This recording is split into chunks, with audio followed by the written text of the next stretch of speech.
রাধে রাধে। এই ব্লগটা পোস্ট করতে একটু লেট হয়ে গেল, একটু বলাটা ভুল। প্রায় 1 মাস পর এই ব্লগটা এডিট করে আমি পোস্ট করতে চলেছি। হ্যাঁ, এটাই সত্যি। ল্যাদ খেতে খেতে আমি আর ভিডিওটা এডিটই করতে পারিনি। তোমরা তো অনেকেই পুরুলিয়ার ব্লগ দেখেছো, এটা তার মধ্যে একটা। আর এটা ছিল 16ই ফেব্রুয়ারির ব্লগ, যেটা আমরা সেদিনকে আমরা ঘুরতে গেছিলাম একটা বাইকে 5 জন মিলে। হ্যাঁ, তোমরা দেখতে পারবে সবটা, কোথায় গেছিলাম না গেছিলাম সবটা তোমাদের ব্লগের মধ্যে বলবো। তখনই আমরা পুরুলিয়াতে আসতাম না, এই মামাটা, আমি, দিদি, মালা সবাই মিলে আগে যেতাম হনুমাতা ড্যামে। যারা ডুমারিতে থাকো তারা অবশ্যই চিনবে যে এই ড্যামটা। যাই হোক, যারা জানো প্লিজ একবার হাই লিখে দিও। সেদিনকে সারাটা দিন ঘুরেই বেরিয়েছি, আর ভর দুপুরবেলা ওই 12টা-1টা নাগাদ আমরা বেরিয়েছিলাম ঘুরতে। এতটা রোদ মাথায় নিয়ে, আর ওই পুরুলিয়ার সাইডে তোমরা তো জানোই ভালোই গরম পড়ে, কিন্তু আমাদের ভাগ্য ভালো ছিল সেই টাইমটায় অত গরম ছিল না, ছিল কিন্তু অতটাও ছিল না। দেখতেই তো পেলে একটা বাইকে 5 জন মিলে যাচ্ছে, মামা, আমি, দিদি, তারপর হলো পায়েল এবং ডলি। এই কয়জন মিলে এখন যাব হনুমাতা ড্যামে। আর এই ড্যামটাতে না আমি যখন এসেছিলাম একদম ছোট্টবেলায়, সেটা নিয়ে এসেছিলো আমার দুটো মামা এবং বাবার সাথে এসেছিলাম। তখন দিদিও গেছিলো, কিন্তু ওই যে পুরনো ফোনে ছবিগুলো সব ছিল, এখন আর পুরনো ফোনটাও নেই আর ছবিগুলোও নেই, কিন্তু সেই স্মৃতিগুলো এখনও রয়ে গেছে। এবার চলো আগে যাওয়া যাক। চলে এসেছি সামনাসামনি। এইসব গ্রামের রাস্তাগুলো না খুব সুন্দর হয়, মাঝখান দিয়ে রাস্তা আর 2 সাইড দিয়ে জমি বা 2 সাইডে বন থাকে, এত সুন্দর লাগে না দেখতে। সে হাসি ছুটে যেত গোধূলি মিছিলে, সবার লোক খেতে তুমিও কি ছিলে। হাওয়ায় হাওয়ায় হাওয়ায় হাওয়ায় বন্ধু তোমায় গান শোনাবো বিকেল বেলায়। বন্ধু তোমায় গান শোনাবো বিকেল বেলায়। আমাদের বাড়ি থেকে এই ড্যামটাতে আসতে জাস্ট 20 থেকে 25 মিনিট লাগে। তারপর ড্যামে পৌঁছে এসে দেখি আমার থেকেও আমার ঘাগরাটা অনেকটাই বড়। এই ঘাগরার জন্য আজকে আমি পাথরে পড়তে যেতাম, পড়ে যেতাম যদি না আমাকে ডলি ধরতো, আর পড়ে আমার মুখ চোখ ফাটতো, এটা আমি জানি। কিন্তু যাই হোক, এখানকার ভিউটা এত সুন্দর না, তোমাদের কি করে বোঝাবো আমি নিজেও জানি না। দূরত্ব কি ভালোবাসা বাড়ায়, নাকি চলে যাওয়ার বাহানা বানায়। দূরের আকাশ নীল থেকে লাল, গল্পটা পুরনো ডুবে। আমাদের এই জায়গাটা ঘোরাটা পুরোটা কমপ্লিট। অনেক ফটোশ্যুট করলাম এবং অনেক ভিডিও তুললাম। আমার ইনস্টাগ্রামে পেয়ে যাবে বর্ষা দাস 4297, তাড়াতাড়ি গিয়ে ফলো করে দিয়ে আসো। এখন আমরা যাচ্ছি অন্য কোনো ডেস্টিনেশানে, কোথায় যাব না যাব জানি না, যা নিয়ে যাবে মামা নিয়ে যাবে, দেখা যাক কোথায় যাওয়া যাক। আর তোমরা তো দেখতেই পাচ্ছ একটা গাড়িতে 5 জন বসেছি। বুঝতে পারিনি সেদিনকের দিনটা এতটাই মজা করে আমরা কাটাবো।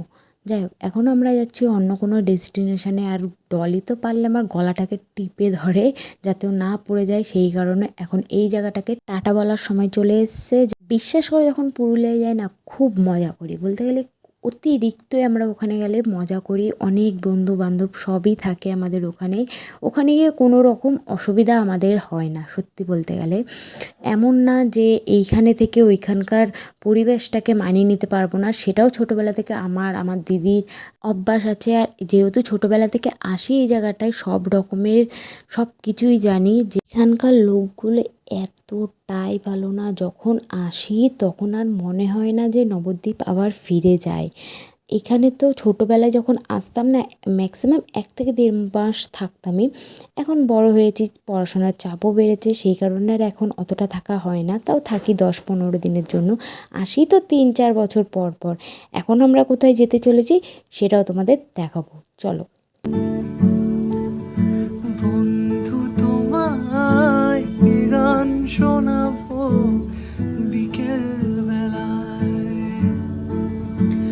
আর একবার যদি তোমাদের দলে নাও খেলায়, বন্ধু তোমায় গান।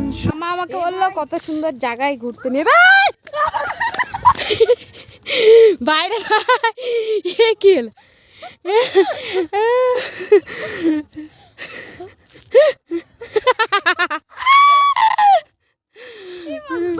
আমাকে মামা বললো কত সুন্দর জায়গায় ঘুরতে নিয়ে আসবে, কিন্তু এখন নিয়ে এসছে শ্মশানে। চলো দেখি শ্মশানে কি ফটো তোলা যায়। সুন্দর একটা ছোট্ট পুকুর, হ্যাঁ ঠিক ঠিক ঠিক। আর মুখের ভেতরে ক্যামেরাটা ঢোকা। চলো হয় যেখানে, এই দেখো এই জায়গাটা বাপরে বাপ, শ্মশানে নিয়ে এসছো লাস্টে তুমি আমাকে। হাই রে, আমি এমনি ভূতের ভয় পাই, তার মধ্যে শ্মশানে। চলো দেখা যাক, নিচে তো নামে। চলে এসছি সর্ষে খেতে। ভিডিও বানা করো যেটা কেসা হে কোন হে वो जाने का, আর ওইটাই মানে সবাই এক একবার করে উঠবে। ওটা কে দেবে? ধরেটা কে দেবে? তাহলে তোমাদের মামা মামা মামা মামা পারবে নাকি? দাঁড়া মামা।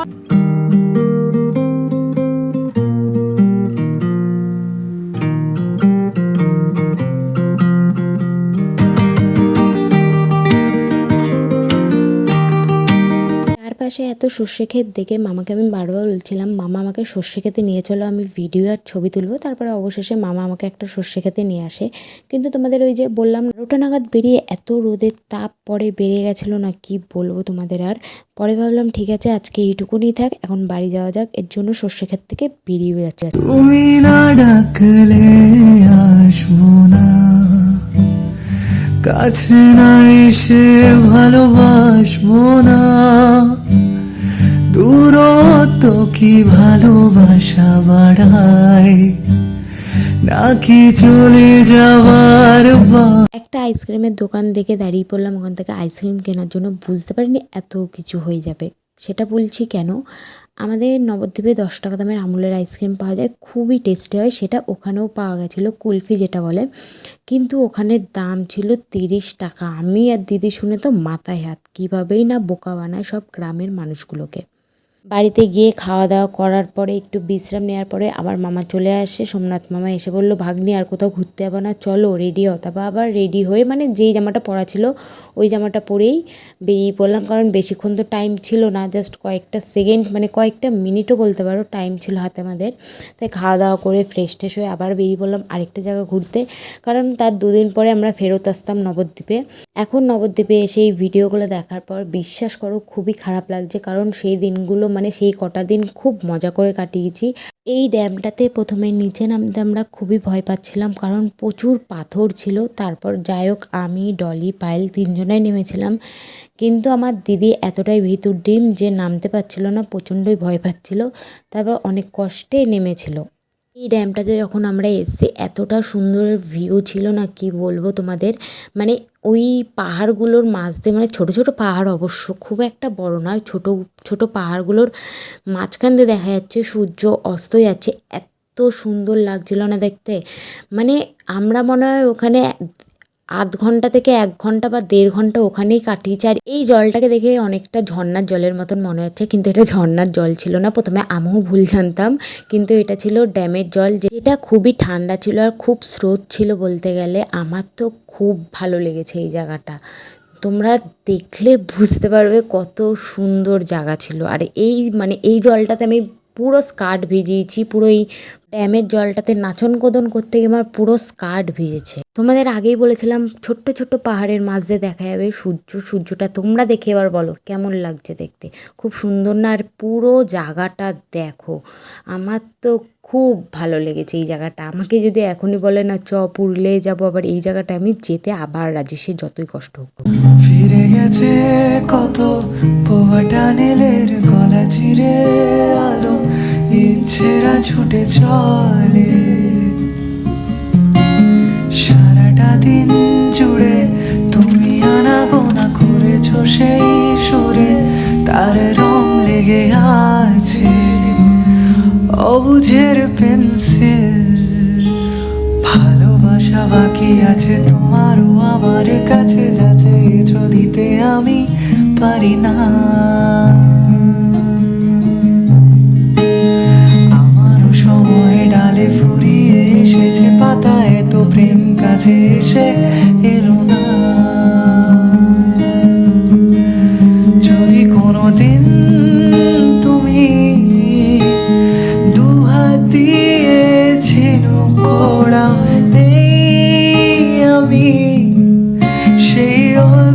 যেখানেই ঘুরতে যাই সেখান থেকে একটা ফটো হলেও আমি তুলে আনবো, কারণ আমার ফটো ভিডিও করতে খুবই ভালো লাগে। সেটা তোমরা এতদিনে অবশ্যই বুঝে গেছো। আর অজয় মামা এখন আমার সুন্দর সুন্দর দেখে কতগুলো ছবি তুলে দিচ্ছিল। আর যদি দেখি ক্যামেরাম্যানটা ভালোই ছবি তুলছে তাহলে তো তার আর কোনো কথাই নেই, মানে আমার আর তো কোনো কথাই নেই, আমি 10-12টার উপরে ছবি তুলি।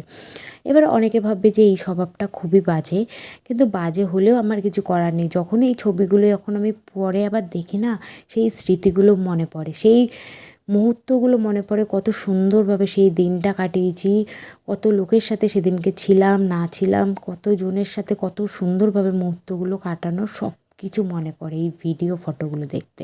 এই ব্রিজটা ওই ড্যামটার থেকে জাস্ট কিছুটাই দূরে ছিল, আর আমরা চলে এসেছি সেখানে। আর এরা দেখো, এর ভেতরে যাবে বলে গেটটা বন্ধ ছিল বলে এরা এইভাবে যাচ্ছিল। লাস্টে দেখো দুটো বাঁদর, মানে সরি দুটো বাঁদর না, এক বাঁদর আর এক বাদরে মিলে কোথায় দিয়ে নামবে। যদি এরা পড়তো না আজকে, মুখ টুক তো ফাটতোই বা জলে পড়তো। এই জায়গাটাও খুব সুন্দর ছিল, মাঝখান দিয়ে ব্রিজ আর দুই সাইডে জলে ভর্তি, মানে দুই সাইডে নদী।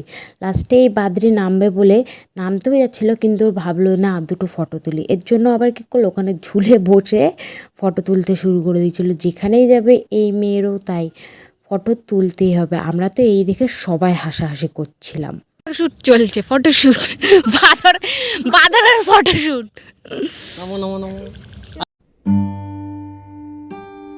যদি সময়ে ফিরে যাওয়া শিখে যেতাম, আরো ভালো একটা মানুষ তোমায় দিতাম, আমি জানলে আগে আঘাত কি পেতাম, তুমি সামনে এলে দাগ কি লুকিয়ে নিতাম, দিওয়ানা হুয়া। বাড়িতে চলে এসছে এখন, আর এখন খাচ্ছে আমি চা। বিশ্বাস করো খুব মিস করছে জায়গাটাকে, আর এই ভিডিওগুলো দেখার পর তো আরও মিস করছে এই জায়গাটাকে।